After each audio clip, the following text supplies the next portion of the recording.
Okay, still working on the third system here. I'm using the Western Digital software called Easy Drive. It's an old version, but it works fine for these systems. They've just got Windows 98 on there, and the disks are formatted with FAT32.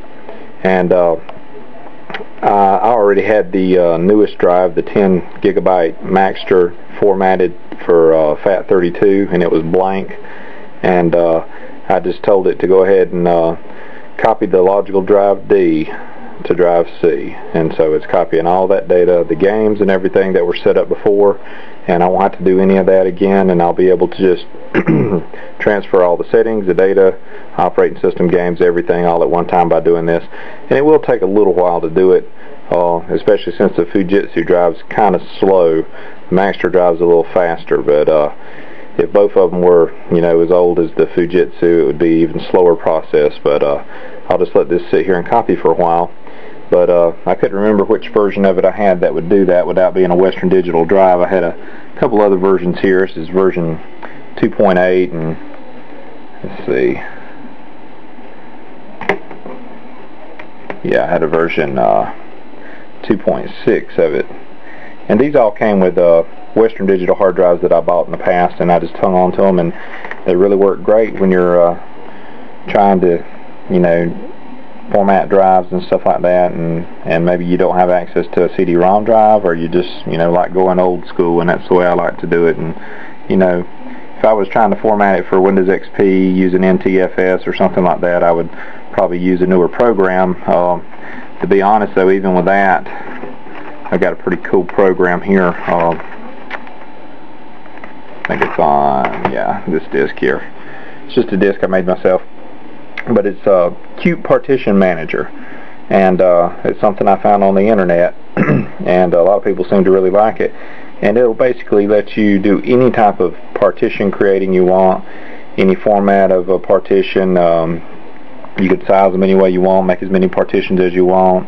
I can't remember. I think it does the formatting too, but I'm not sure. I think it does. Yeah, I think it does the formatting part and everything. But it really helped me when I was doing some NTFS partitions and setting them up on computers that I had built, so that I could make 3 partitions right off the bat with a new drive and do it very easily and quickly, compared to the stupid Windows XP that I was using. Because oh my gosh, sometimes, especially if you just, you know, pick the slow option, I mean, it sits there literally for a few hours trying to do stuff like that, and this does it, you know, extremely quick.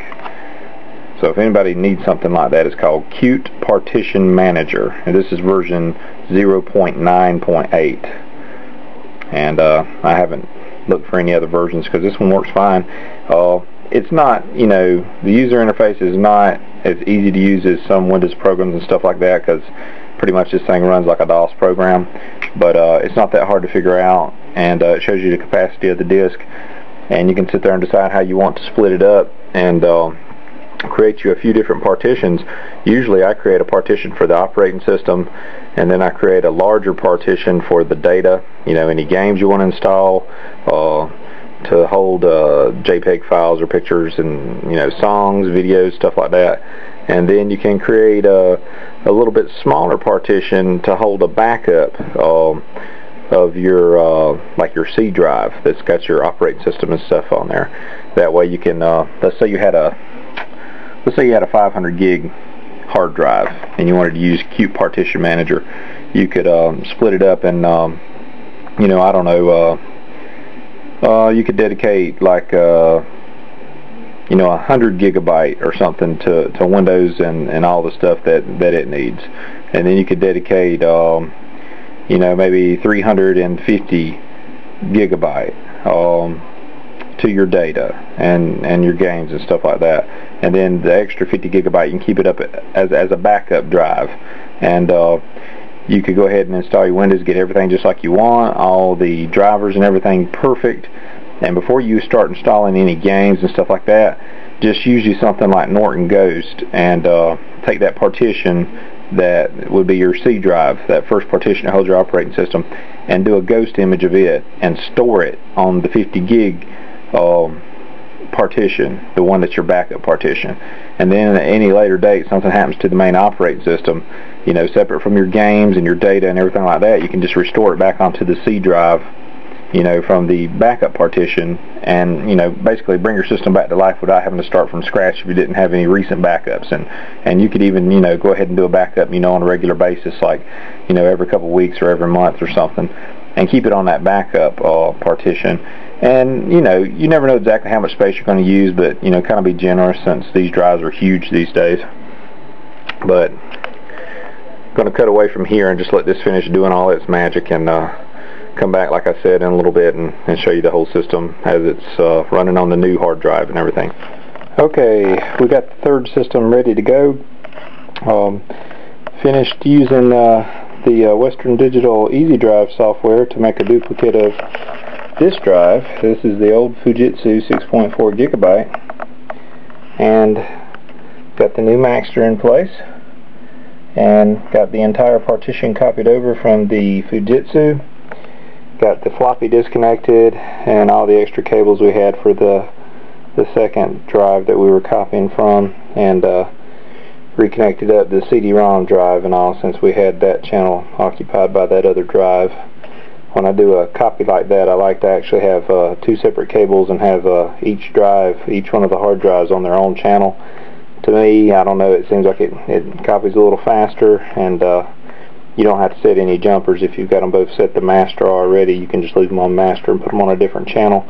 Otherwise, you'd have to configure one for slave, one for master, and then reconfigure them back if you were going to put them in other systems or something like that. So I usually have all mine set on master, and CD-ROM drives too. I set them to master and put them on their own cable. But we're going to fire it up for the first time after we've done this, and see if Windows will boot up, and see if the games are playable and everything, and make sure the copy was successful.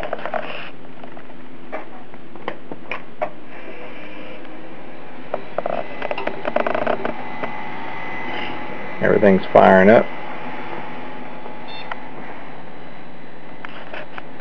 I'll cut this lamp off. Pinion 3, 650 megahertz. Shows the floppy disk fail error again. Just like on the other system, because I removed the floppy disk. This time, I'm going to go into the setup and take that option out for the floppy drive. It's under the standard CMOS setup, and you just move your cursor down. The cursor's in red there.